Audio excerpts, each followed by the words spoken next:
Hello guys, annyeonghaseyo. Galing kami sa dagat. Nagpakain kami ng abalon tapos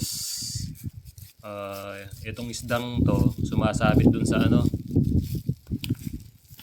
sa dahon ng niyog yung pakain sa abalon. Lalagay guys. Tapos sagutin ko lang yung tanong ni kagabi. Hindi ko na siya i-mention yung pangalan niya. Libre daw ba yung accommodation dito sa South Korea? Libre yung dito, bahay. Libre lahat dito. Kahit kuryente, tubig, libre lahat. Wala kang babayaran dito guys. Basta sumasahod ka na lang.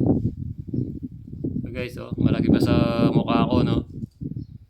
Sumasabit lang yan dun sa sa tawag dito. Sa pakain namin sa abalon sa Miyok. Dalawa itong nakuha ko eh. Mas malaki yung pangatlo kaso natusok ako dito, binitawan ko. Kasi matinik sila eh. Kahit naka-gloves ka, bumabaon pa rin sa palad. Kaya binitawan ko na lang. Mas malaki yun kaysa dito sa dalawang to. Yun thank you Lord. Biyaya na naman ng kalikasan. Malaki pa sa mukha ko guys. Ayun red na red yung asang. Fresh from the sea. Fresh na fresh guys. Lapit natin. Sa atin, ewan ko anong klaseng yan. Para siyang tilapia na imported. Yes guys. Libre lahat. Pati pagkain. So nagtatanong kagabi sa nag-PM siya. Okay guys, tingnan nyo naman. Ang taba.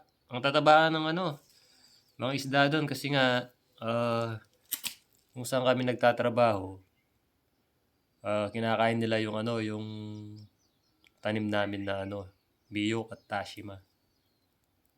Okay guys, Yan, inuulit ko.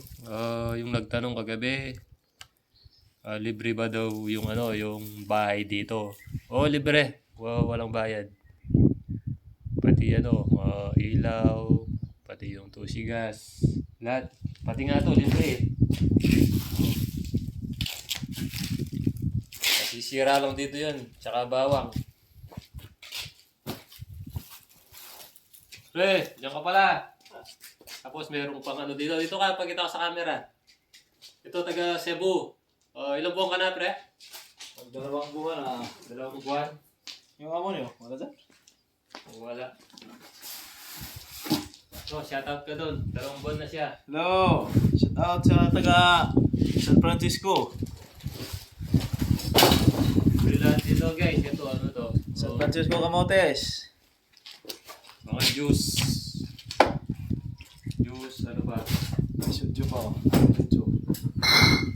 Soju, box na soju, tsaka alak. Ayun, lahat dito guys.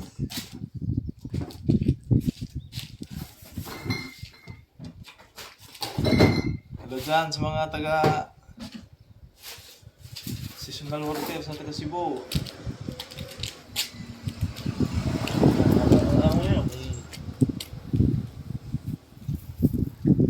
Yan guys, ganun lang. Sana may natutunan na naman kayo ngayon.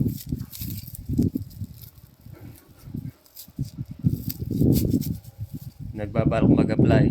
Inuulit ko, libre yung bahay dito. Thank you guys. Bye bye.